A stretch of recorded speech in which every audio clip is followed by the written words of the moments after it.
दोस्तों, कहानी की शुरुआत होती है चीन के एक छोटे से इलाके से, जहां एक औरत ऐसे बच्चे को जन्म देती है जिसके सर पर एक छोटा सा अलग सा निशान था, जो सींग जैसा था। इसलिए इसकी माँ इसका नाम लू चैन रखती है, जिसका मतलब था एक अजीब सा बच्चा। लू चैन के पास खास तरह की पावर्स थी। ये दूसरों बच्चों से काफी अलग था, लेकिन फिर भी लू चैन के फादर लू चैन से प्यार नहीं करते थे। लू चैन के पिता का कारोबार काफी अच्छा था, लेकिन वो ना तो अपने बच्चे पर ध्यान देते और ना ही अपनी बीवी पर। लू चैन की माँ को अपना और अपने बच्चे का पेट भरने के लिए पैसे चुराने पड़ते थे। एक दिन लू चैन दूसरी गली में बच्चों के साथ खेल रहा था। तभी यहाँ पर एक तमाशा दिखाने वाला आदमी आ जाता है। इसका तमाशा देखकर बच्चे बहुत खुश होते हैं, लेकिन तभी कुछ शरारती बच्चे लू चैन का खाना छीनने की कोशिश करते हैं। ये देखकर लू चैन जब अपना खाना इन्हें नहीं देता, तो ये बच्चे लू चैन के साथ लड़ाई झगड़ा करना शुरू कर देते हैं। ये बच्चे लू चैन के सर पर मौजूद सिंग पर एक पंच मारते हैं, जिससे लू चैन बेहोश हो जाता है। लेकिन थोड़ी ही देर में लू चैन को होश आ जाता है और वो इन बच्चों को उसी स्टाइल से मारता है जो स्टाइल तमाशे वाला आदमी दिखा रहा था। लू चैन का ये गजब अंदाज देखकर कुंग-फू सिखाने वाला टीचर भी हैरान रह जाता है, क्योंकि लू चैन ने देखकर ही कुंग-फू का ये स्टाइल सीख लिया था। लड़ते लड़ते लू चैन की नाक से खून बहने लगता है और लू चैन यही जमीन पर गिरकर बेहोश हो जाता है। कुछ देर के बाद लू चैन अपने घर की तरफ जाने लगता है और ये कुंग-फू मास्टर भी लू चैन का पीछा करता है। लू चैन देखता है कि उसकी माँ को घर से निकाल दिया गया है, क्योंकि वो खाना चोरी करती हुई पकड़ी गई थी।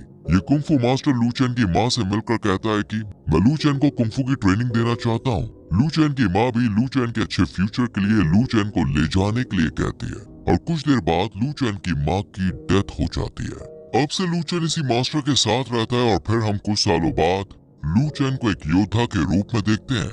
लू चैन मास्टर का सबसे खास योद्धा था, इसलिए वो मास्टर के साथ युद्ध में लड़ने के लिए भी आया हुआ था।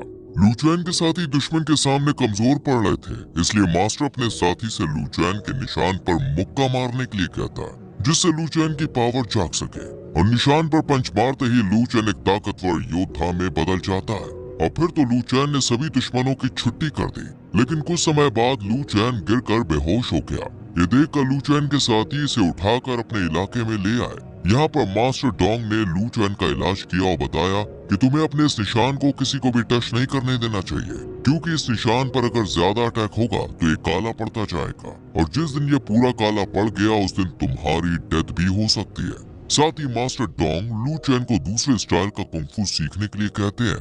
जब मास्टर डोंग की ये बात कुंग-फू मास्टर को पता लगती है तो वो बहुत गुस्सा होते हैं। इसके बाद दोनों में मुकाबला होता है ताकि पता चल सके किसकी ताकत ज्यादा है और यहाँ मास्टर डोंग ही अपनी कुंग-फू तकनीक से जीत जाते हैं और लू चैन के मास्टर को अपने ही लोगों के सामने हारना पड़ता है। रात को जब सब लोग सो रहे होते हैं तो चुपके से दुश्मन सेना इन पर हमला कर देती है। लू चैन जब देखता है तो चारों तरफ आग ही आग होती है और लोग जान बचाने के लिए इधर उधर भाग रहे होते हैं। इस रात कई लोग मारे जाते हैं, जिनमें मास्टर डोंग भी शामिल होते हैं। डोंग मरने से पहले लू चैन को वही कुंग-फू सीखने के लिए कहते हैं और चैन गांव के बारे में बताते हैं, जहाँ चैन नाम के एक फू मास्टर रहते हैं और इतना बताते ही मास्टर डोंग की डेथ हो जाती है। लू चैन चैन नाम के गाँव की तलाश में भटकता है।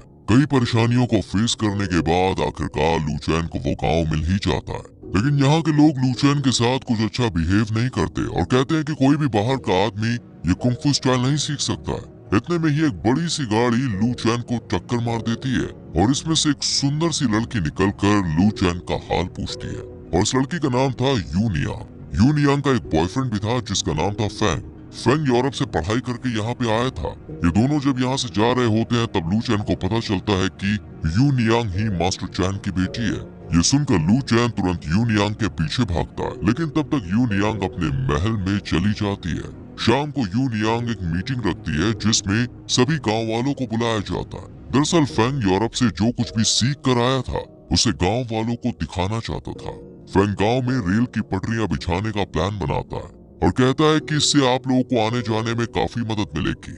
फेंग ने बल्ब भी बनाया था, लेकिन गांव वालों के सामने वो फ्यूज हो जाता है, जिससे सभी गांव वाले फेंग का काफी मजाक बनाते हैं, जिससे फेंग को बहुत गुस्सा आता है। अगले दिन लू चैन यूनियांग के पास आकर मास्टर चैन के बारे में पूछता है, जिस पर यूनियांग कहती है कि कोई भी बाहर का इंसान ये कुंग-फू स्टाइल नहीं सीख सकता है। यूनियांग अब जाने लगती है तो लू चैन इस पर पीछे से अटैक कर देता है, लेकिन यूनियांग उल्टा लू चैन की ही अपने कुंग-फू स्टाइल से हालत खराब कर देती है, जिसके बाद गांव का ही एक शख्स लू चैन को अपने घर लेकर आता है। लू चैन इस आदमी से कुंफू सिखाने के लिए कहता है, लेकिन ये मना कर देता है और कहता है कि मुझे ये नहीं आता। इधर यूनियांग और फेंग के बीच लड़ाई हो जाती है क्योंकि गांव वाले रेल की पटरियां बिछाने के लिए राजी नहीं थे।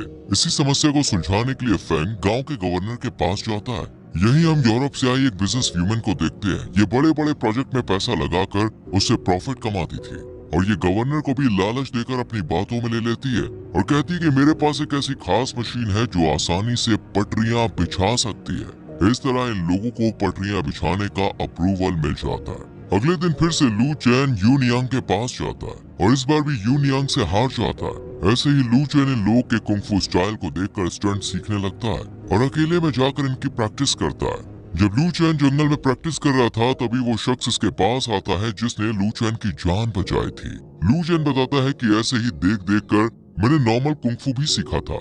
इस पर ये शख्स कहता है अगली बार जब लड़ो तो उनकी चालों को उन्हीं पर आजमाना। ये बात लू चैन ध्यान रखता है। अगले दिन जब लू चैन गाँव में जाता है तो एक टोफू बेचने वाला लड़का उसके साथ चैलेंज रखता है कि अगर तुमने मेरे हाथ से टोफू गिरा दिया तो तुम जीत जाओगे।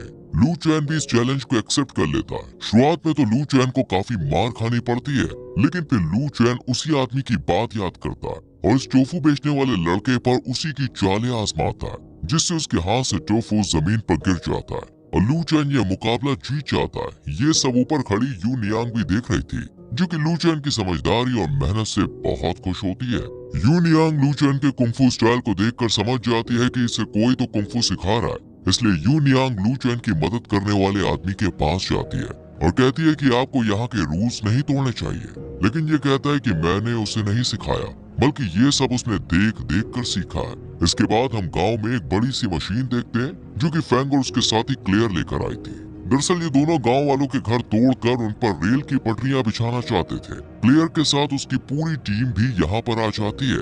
फेंग गवर्नर का वारंट लेटर सबको पढ़ के सुनाता है जिसमें लिखा था कि सभी गांव वालों को 6 दिन के अंदर ये गांव खाली करना है। ये सुनते ही यूनियांग इस मुसीबत से निपटने के लिए गांव के सरपंच के पास जाती है जो कि यूनियांग को बताता है कि सिर्फ एक ही आदमी हम सबको इस परेशानी से निकाल सकता है और वो है मिस्टर चैन यानी यूनियांग के फादर।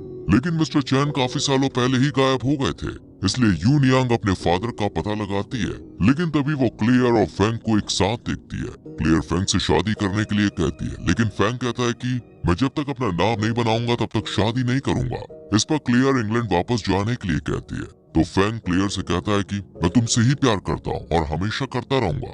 ये सुनकर यूनियांग को काफी दुख होता है, लेकिन यूनियांग बड़ी चालाकी से उस मशीन की किताब को चुरा लेती है। इधर लू चैन उसी शख्स की मदद से पटरी बनाने वाली मशीन को तोड़ने जाता है और इसी रात यूनियांग भी पूरी डिटेल लेकर यहाँ आ जाती है। ये दोनों मिलकर इस मशीन को खराब करना चाहते थे, इसलिए दोनों एक साथ काम करते हैं और फिर मेन कंट्रोल रूम ढूंढते हैं और इन्हें वो मिल भी जाता है। लेकिन तभी क्लियर और फेंग दोनों यहाँ पे आ जाते हैं, जिन्हें देखकर यूनियांग मशीन को खराब कर देती है जिससे एक बड़ा ब्लास्ट होता है। इसमें क्लियर मारी जाती है, वही लू चैन यूनियांग को बचाकर बाहर वापस ले आता है। यहाँ पे हम ग्रैंड मास्टर चैन को देखते हैं जो कोई और नहीं बल्कि लू चैन का साथ देने वाला ही शख्स था जिसकी तलाश लू चैन इतने समय से कर रहा था। मास्टर चैन बताते हैं कि क्लियर की डेथ हो गई है और इसका बदला लेने के लिए फेंग अपनी सेना के साथ यहाँ पर हमला करने जरूर आएगा। इसके लिए हम सबको एक साथ उनका मुकाबला करना होगा। सभी गांव वाले युद्ध की तैयारियां करने लगते हैं और आखिरकार फेंग अपनी सेना लेकर यहाँ पे आ जाता है। यूनियांग फेंग को अपनी बातों में फंसाने की कोशिश करती है, लेकिन फेंग इसकी बातों में नहीं आता क्योंकि वो तो क्लियर की मौत का बदला लेना चाहता था। इसलिए गांव वालों और फेंग की सेना के बीच जबरदस्त मुकाबला होता है और इसी दौरान फेंग का एक सिपाही यूनियांग पर गोली चला देता है। ये देखकर यूनियांग को बचाने के लिए लू चैन सामने आ जाता है और ये गोली लू चैन को लग जाती है। लू चैन की ये हालत देखकर मास्टर चैन को बहुत गुस्सा आता है और वो अकेले ही फेंग की फौज से निपटने लगता है और सभी गांव वालों के साथ मिलकर आखिरकार मास्टर चैन फेंग के सभी साथियों को गांव से भगा देते हैं। लू चैन की बहादुरी देखकर मास्टर चैन यूनियांग की शादी लू चैन से करने का फैसला करते हैं और आखिर में लू चैन की शादी हो जाती है और लू चैन इस गांव का हिस्सा बन जाता है और यहीं पर कहानी खत्म हो जाती है। वैसे आपको ये शानदार मूवी कैसी लगी कमेंट सेक्शन में जरूर बताएं। वीडियो को लाइक और शेयर करें और चैनल को सब्सक्राइब करके बेल आइकॉन प्रेस करें जिससे आने वाली वीडियोस आपसे मिस ना हो। मिलते हैं आपसे अगली वीडियो में। Till then bye.